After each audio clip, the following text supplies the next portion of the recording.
Hello, everybody. Welcome to Blog Talk Radio, the Sales Professional Network, TSPN. I am your host, Andre Harrell. This is Blog Talk Radio's first and only show dedicated to the needs of the sales professional.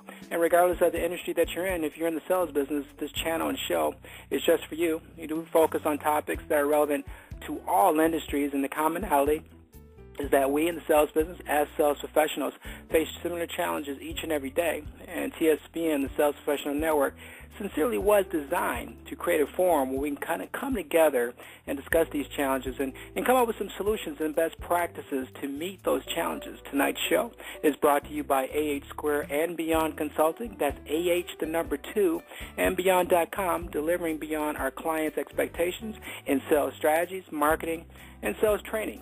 AH and Beyond, increasing your competency always and truly means increasing your sales results.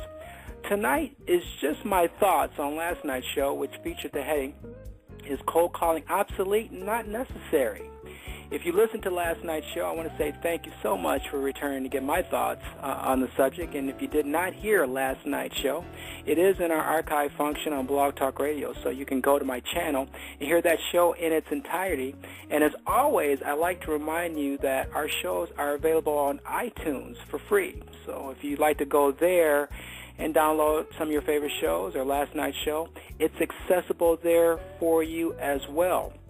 I would like to personally thank Mr. Scott Juba, sales consultant, sales professional, business owner, and entrepreneur extraordinaire, for being the guest speaker on the show last night. One of the things I really liked that Scott emphasized over and over last night, and that's important, in that you as a sales professional need to be yourself when cold calling, and for that matter, when interacting with a customer. Sometimes we can all in this profession come across as clones, which doesn't come across as sincere to the customer. Thus, they build this negative view of our profession, and I thought Scott just did an outstanding job capturing this last night.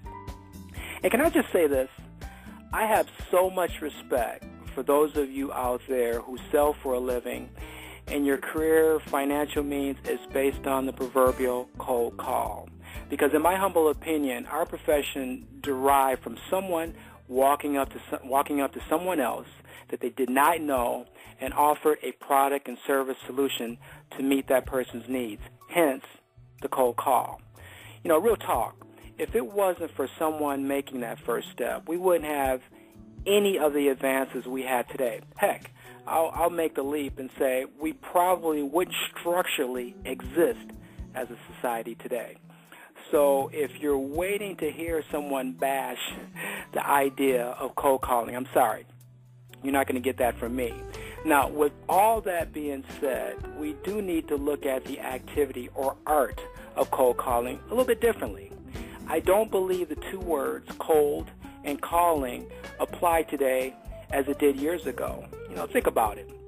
The information you receive or uncover on a potential prospect these days isn't really cold data.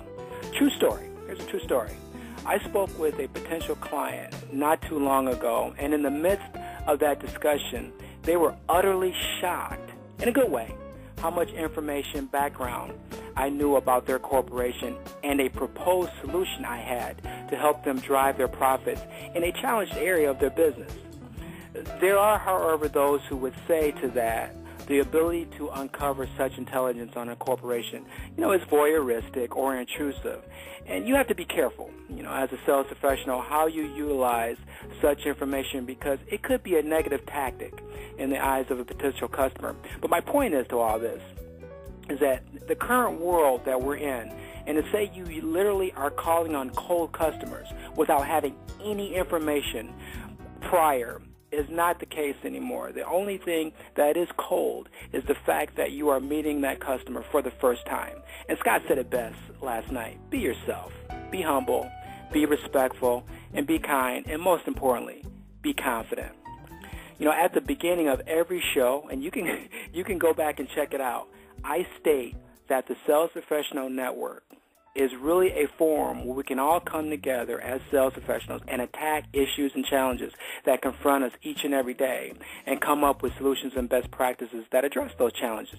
And that's exactly what I'd like to do for those of you who are out there that may find cold calling a struggling proposition. So here is a list of best practices that I found to be successful in cold calling, all of which, quite frankly, I'm implementing currently in my job. So if you think these are useful, that's great.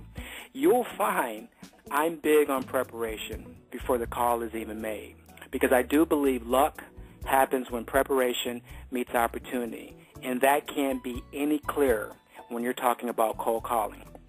So let's get to those best practices. Best practice number one. It's probably very good to develop a target list, and if your company provides one, that's great, but you'll need to ensure that this target list exactly aligns with the products and services you offer.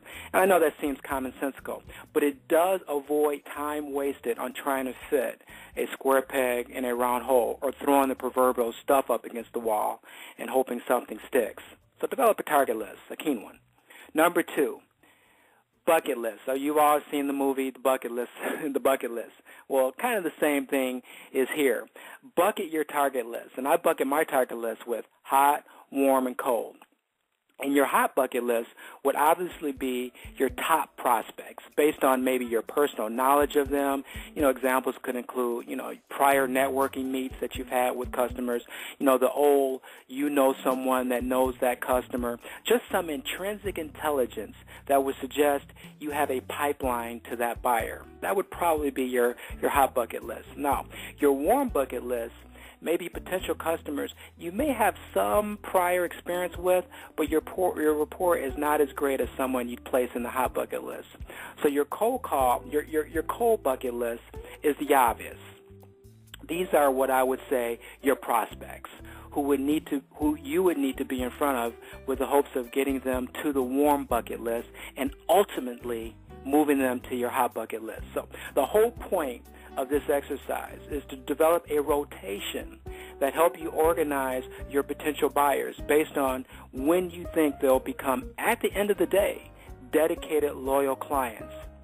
Organization of your cold call files, as it were, is paramount because it'll help mold your introduction once you pick up that phone or knock on that door. And I've learned this tactic over the years after falling flat on my face more than a few times, not understanding the importance of preparation and organization. Number three, we talked about this a little bit briefly last night. You'll have to determine strategic times and days to either call or visit that potential customer or client. Let me just say this right up front. No time is a great time to call or visit. Let me repeat this. No time is a great time to call or visit a potential customer or client. I refuse to give you, my audience, an absolute for surety and say, sure, contacting the potential customer client in the morning is the best, or contacting them at the closing of the day is the best. What I've done is I've created an intro call that is based on getting the best days, times, and that can be gathered from the receptionist, secretary, or office manager, etc. So guess what? Developing some sense of rapport with this person is critical.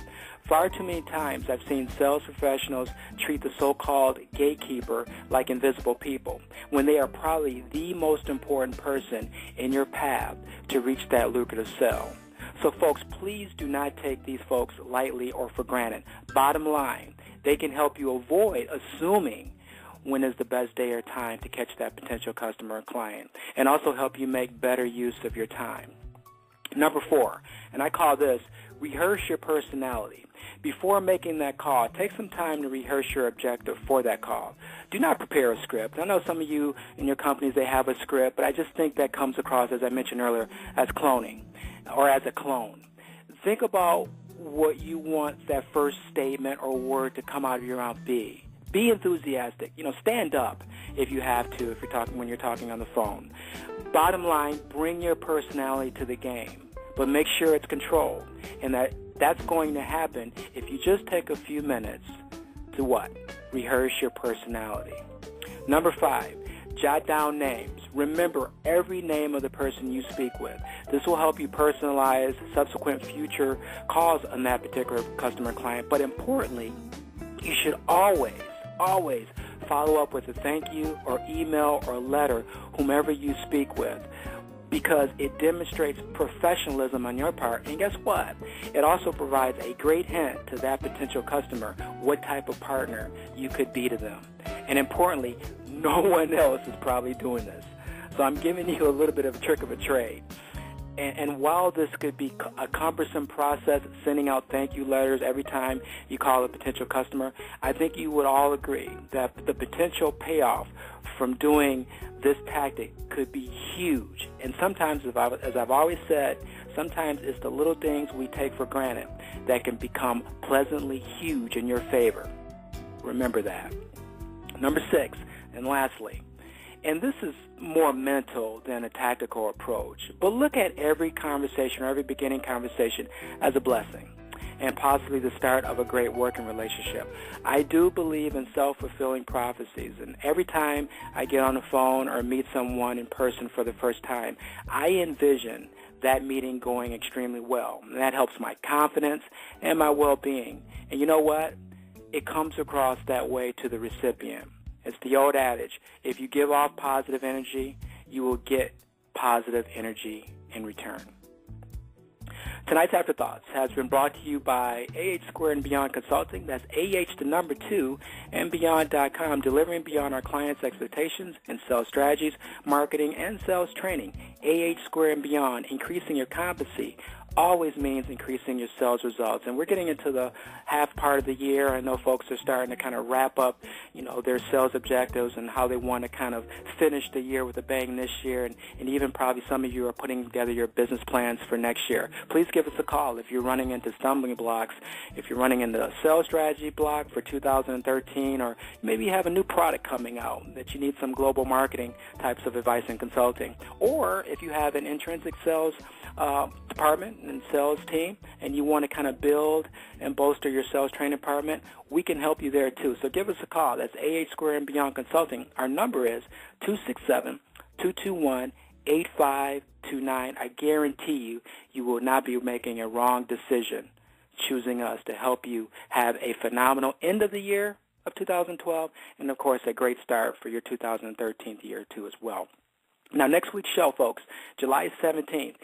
If you do need to trim down and watch your stress level, and if you're saying yes to all that, Andre, check out our show next week where we'll be talking about good health and stress, recipe for the sales professional. As sales business people, traveling, and I've always said this, is a major prerequisite to our job. And sometimes keeping a disciplined eating and exercise habit can be really a huge obstacle and challenge. And I'm the first to agree that this does affect our stress level. So we're very happy to have on next week's show an expert in good health and stress reduction. So you will not want to miss next week's show if this is your challenge. Again, that's next Tuesday, July 17th at 7 p.m. Eastern Standard Time. The Sales Professional Network, we meet every Tuesday at 7 o'clock p.m. Eastern Standard Time, and sometimes I do have an afterthought show on Wednesday, as I'm doing tonight, at 7 p.m. too as well.